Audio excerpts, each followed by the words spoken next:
Okay, so every day when I research topics on cloud technologies, internet technologies, there's always interesting social implications to consider.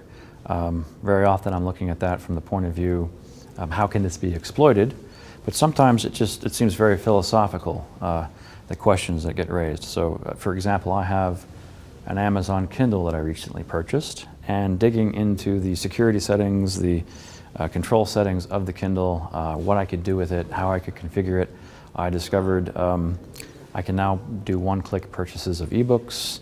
My old Audible files are all of a sudden magically from the cloud, they reappear. And in MP3s, which I couldn't purchase in the past with my US-based account while I was living in Finland because of the IP address, I can now all of a sudden buy since they've introduced their cloud drive. And in a sense, I'm not buying it in Finland, I'm buying it in Amazon and their cloud. So the intellectual property legality suddenly changes. And if I buy the music at Amazon in their cloud, Amazon charges me no taxes. And the bank account with this US account is tied to North Carolina, USA.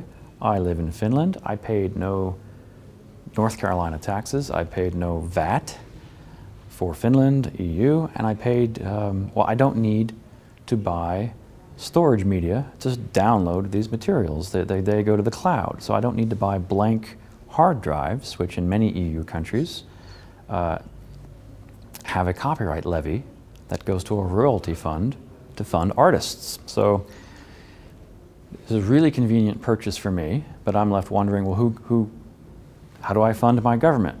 How do I fund the artists? Who am I going to buy music from in the future if it's just the $4.99 for that purchase at Amazon? Is the artist getting enough of that?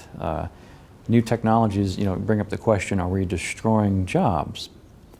And on the other hand, though, there's websites where artists can now be their own bosses, can go into business for themselves. Comedian Louis C.K., for example, recently took one of his tours, recorded it, put it on the web, sold it for $5 a download via PayPal, directly to his PayPal account. 250,000 purchases later, he has $1 million. No middlemen, nothing but his staff of, I guess, a dozen or so people who did all the audio work and hosted it on his website.